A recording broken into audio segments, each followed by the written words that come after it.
memastikan proyek pembangunan berjalan dengan lancar dan sesuai target.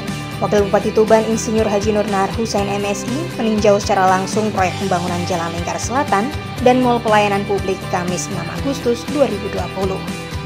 Dalam kesempatan tersebut, Wabub didampingi Kepala Dinas Pekerjaan Umum dan Penataan Ruang Agung Supriyadi SE, Kepala Dinas Kependudukan dan Pencatatan Sipil DRS Rohman Ubaid, Kepala Bidang Prasarana Jalan Dinas PUPR Edi Kartono, dan beberapa perwakilan OPD terkait.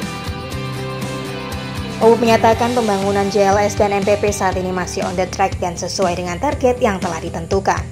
Progres JLS yang terbagi dalam 3 paket telah berjalan melebihi 5% atau sudah melebihi target. Adapun untuk MPP saat ini telah mendekati 20%. Itu artinya lebih cepat dari target yang ditetapkan. Wabub juga menyampaikan pembangunan kedua proyek tersebut tidak mengalami kendala berarti. Namun demikian untuk JLS, waktu yang diberikan lebih pendek dari paket terdahulu. Untuk itu diperlukan pengawasan lebih ketat baik oleh konsultan maupun dinas PUPR.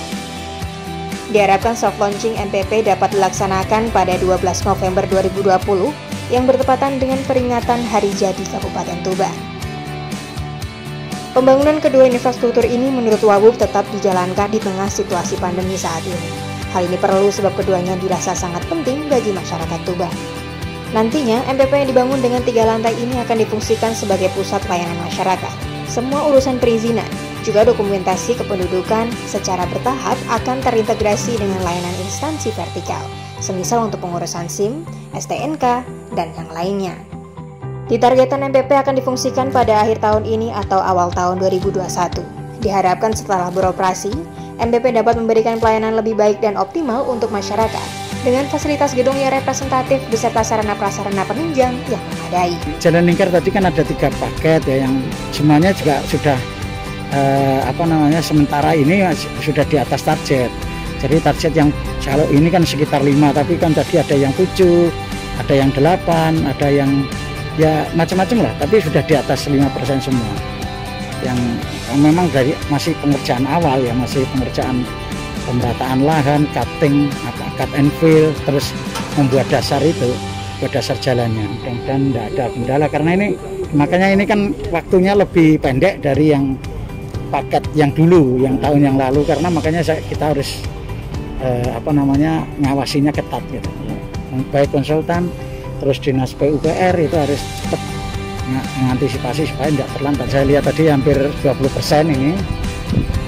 Nanti kan ini selesainya, kalau selesai memang sampai Desember ya, selesai tahap 1 artinya. Tapi nanti kita berharap di 12 November itu sudah ada soft opening yang di lantai bawah ini untuk menandai hari jadinya Tuban itu. Sudah berapa persen ini, Pak? Ini 19, berapa tadi? Hampir 20 lah, hampir 20, 19,8 tuh. 3 lantai, memang ini untuk mall pelayanan publik, jadi seluruh pelayanan terutama itu adalah semua perizinan nanti ada di sini, pelayanan perizinan, terutama lagi yang KTP, KK, macam-macam akte-akte itu di sini semua, karena di gedung kita yang lama, kantor yang itu kan sudah sangat pendek dan tidak representatif gitu.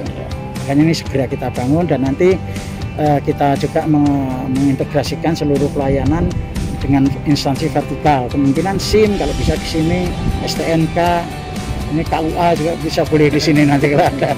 Biar cepat, jadi nggak bolak-balik. Kadang-kadang kan KUA itu kan ada koneksitasnya atau klarifikasinya dengan ini Dukcapil.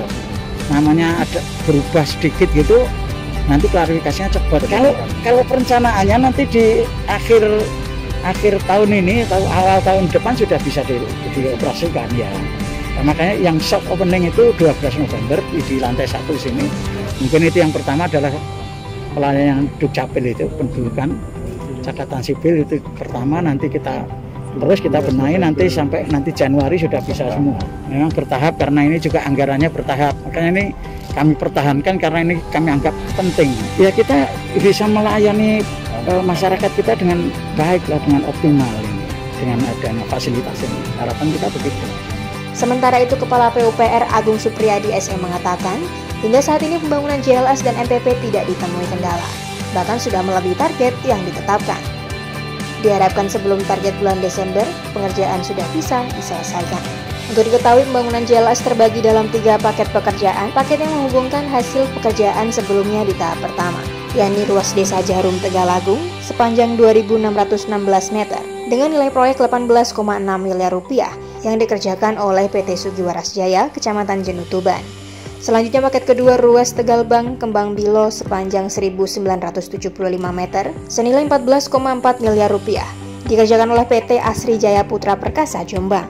Untuk paket ketiga menghubungkan ruas Kembang Bilo sampai dengan Bogorejo dengan panjang 2014 meter dengan nilai proyek 20,2 miliar rupiah yang dikerjakan oleh PT Tektonia Grandi Surabaya. Sedangkan untuk MPP yang terletak di Jalan Dr. Wahidin Sudirohusodo Tuban dikerjakan oleh PT Santoso Syavanara Gra Surabaya dengan nilai proyek sebesar 21,2 miliar rupiah. Hari ini untuk yang mall pelayanan publik progresnya sudah hampir mencapai 25%. Jadi sudah over target, doakan aja agar nanti tidak ada kendala di lapangan. Harapan kita sebelum Desember nanti pembangunan mall pelayanan publik ini sudah selesai.